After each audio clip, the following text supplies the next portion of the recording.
the Dynasty Vipers Vipercast.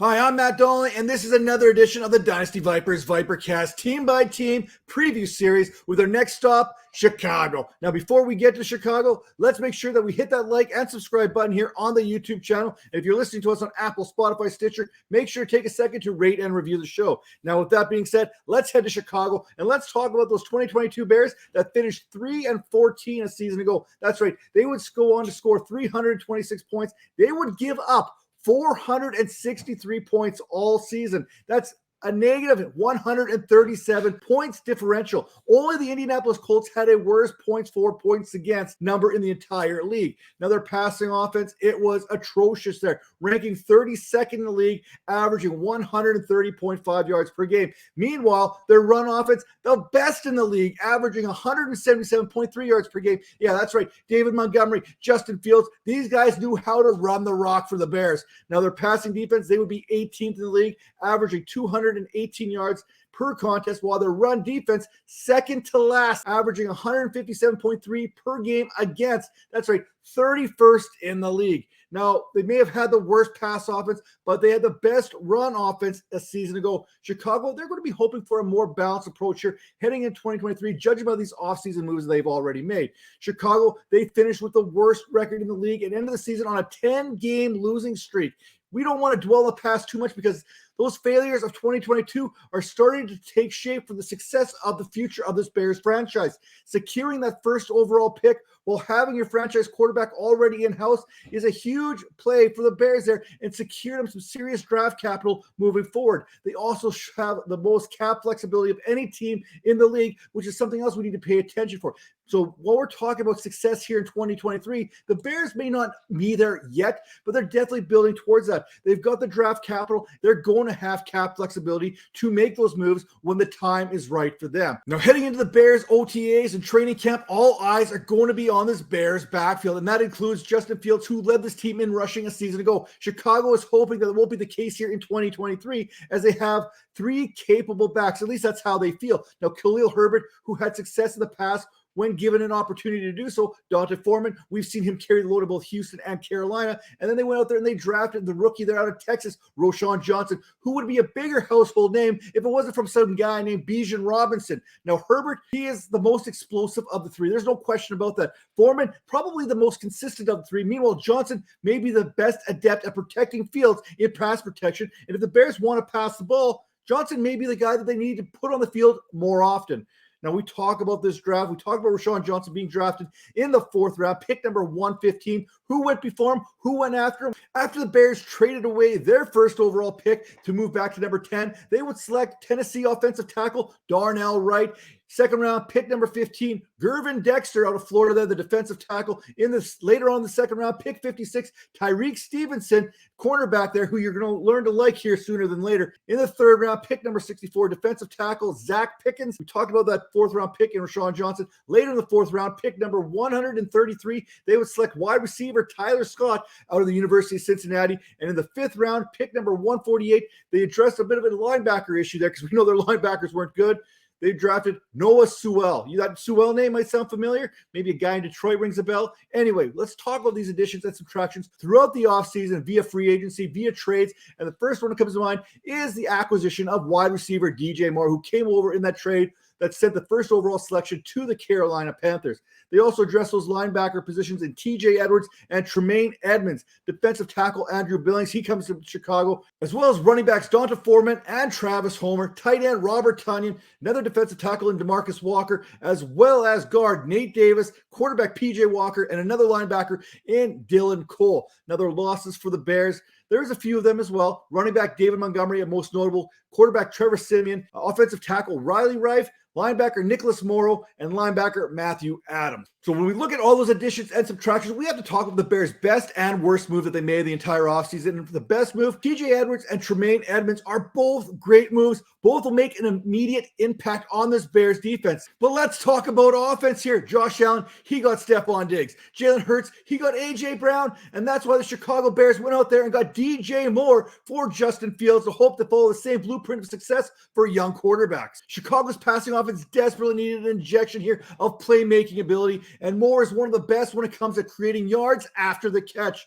Now, the worst move that the Chicago Bears made, signing Robert Tonyan. Why? You have Cole Kmet over there. Signing Robert Tonyan just feels like wanting to spend money for no reason whatsoever. Money that could have been used to bring back my guy, David Montgomery, who had been the RB19 in fantasy over the last 3 seasons. Basically, if you combine Herbert, Johnson, and Foreman, what do you get? You get David Montgomery. Now, I get it. You're technically paying these 3 backs the same as what you'd be paying David Montgomery, so it's addition through subtraction, but you had the money, man. What are you doing? Now, when we talk about the Bears, they've taken the right steps of ensuring success moving forward, upgrades on that defense that address the woeful run defense altogether, pairing Justin Fields with DJ Moore, which not only helps DJ Moore and Justin Fields, but should open up things for Darnell Mooney, Chase Claypool, and, of course, Cole Kmet. Now, that's if Chase Claypool can get out of his own way. Maybe he could have a little bit more success here in 2023. Chicago is a better team today than they were at the end of the 2022 season. There is no questioning that whatsoever. They've improved on the defense. They've improved on their offense. Now, protecting Justin Fields, that is going to be priority number 1 to get him through his passing progressions and deliver the ball where it needs to go. That's going to go a long way in determining the success of this Bears team in 2023. Right now, I have them improving to 6-11, but they could steal a couple more wins along the way, depending on how much this passing offense and run defense have truly improved.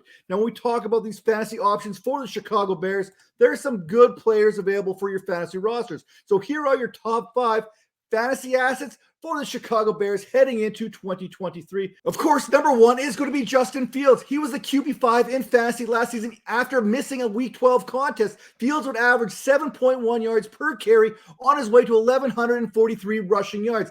That running ability, that is not going anywhere anytime soon. Chicago is hoping that the moves they made in this offseason help Fields take that next step, including the acquisition of that number 2 guy on our fantasy asset list, and that is DJ Moore. Moore will make Fields better, and Fields is going to make Moore better. In fact, Fields is literally the best quarterback that DJ Moore has ever played with. Maybe, say, Cam Newton a la 2018. Now, Moore, he was 12th in target share, 27.7%, 17th in targets per route run rate there at 26.8%, and 4th in deep targets. And we know that Justin Fields can let it rip when he has to. At number 3, it's Khalil Herbert. David Montgomery left via free agency, so one could expect Herbert to be first in line to get the first shot at the Bears' backfield. Herbert averages 15.9 fantasy points per game when he gets at least 11 carries per contest. At number 4, Cole Kmet. Some people may have already given up on him. I'm not ready to do that. Beggars cannot be choosers in fantasy when it comes to the tight end position. Now, despite producing 0 fantasy points until week number 3, Kmet ended up as a tight end 11 in fantasy with 131.6 points, which put him 18 shy of Pat Freiermuth there, who was the tight end 6. And rounding out our top 5, Darnell Mooney, because I ain't giving up on my guys. Mooney is currently going off the board as wide receiver 60 in fantasy. Part of that was because of the inconsistency of last season, and part of that is the arrival of DJ Moore. I see Moore as being that guy to create more opportunities for Mooney here, playing opposite of him most of the season. Remember, just a season ago, Mooney was 18th in route win rate, and he was 24th in deep receiving grades, according to PFF. So you've got a guy. We know Justin Fields, if he's given time, he can let it go. We know that DJ Moore can create yards at the catch. We know Darnell Mooney can get it deep. So if this Bears team has improved the way they think they have, drafting guys like Darnell Wright, Fields has that time where he's not necessarily pulling the ball down and running. He's going to have opportunity to push that ball down the field, and that is going to create fantasy production for a guy like Darnell Mooney that we've probably given up on after last season. So who's that fantasy player that you have to have on the Chicago Bears? Justin Fields is that dude. He doesn't even need to be good at passing to be a top 7 or 8 quarterback in the league, thanks to his ability to make plays with his legs. That Konami code cheat ability, it is a real thing. He's essentially bust-proof. In fantasy, there are very few guarantees, and Fields having fantasy success is about as close to a guarantee as you're going to find. With some improvements in the passing department, he could even challenge the likes of Patrick Mahomes, Jalen Hurts, Josh Josh Allen as the top fantasy quarterback here in 2023. Now, for the biggest bust, DJ Moore carries this distinction of having the greatest bust potential. Again, not saying he's going to be a bust, he's just carrying the greatest bust potential, considering that he has the highest ADP on this team of anyone outside of Justin Fields. And if I just basically said that Justin Fields is bust proof, that means the next one in line to be a bust would be DJ Moore. Moore needs to help Fields take that next step as a passer, as his value in fantasy will take a significant hit if that does not happen. With all the talk of A.J. Brown and Stephon Diggs making their quarterbacks better, the pressure is on for Moore to do the same thing. Good news, when looking for success rate last season, Moore had a 71.2% success rate against man and an 81.7% success rate versus zone while catching passes from the likes of Baker Mayfield, P.J. Walker, and Sam Darnold. Now, when you look at the best fantasy value on this Chicago Bears team, we all have my guys, and I'm no different. I've already admitted to him. You've already heard me talk about the guy. One of my guys just happens to be Darnell Mooney. There are very, very little expectations of him right now in fantasy after the addition of DJ Moore in this Bears offense. We've essentially forgotten about him. How little are those expectations?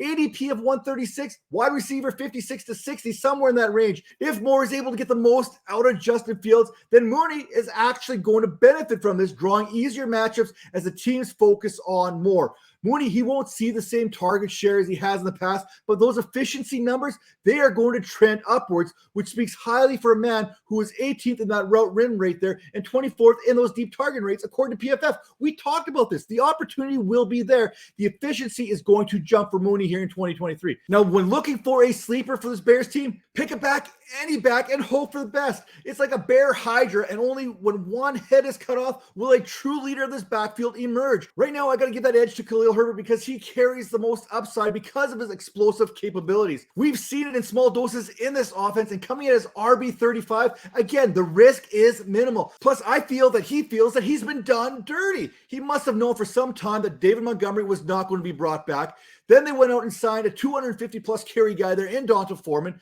Then they went out there and drafted a potential replacement for him in Rashawn Johnson in 2023 here. So right now, he's got to be playing with one of the biggest chips on his shoulder. It's not just Khalil Herbert that's playing with that shoulder. This whole Chicago Bears team has to be playing with a chip on their shoulder heading into 2023. They've got to be hearing all the noise outside of the locker room. They've got to be hearing the disrespect going around the NFL. I've got them at 6-11. They got to be feeling that's being disrespected right there. The Bears are going to be in every single game this season. They got a puncher's chance in every contest they got to with the improvements that they made. I just think they're not quite there yet, but they're going to be better sooner rather than later.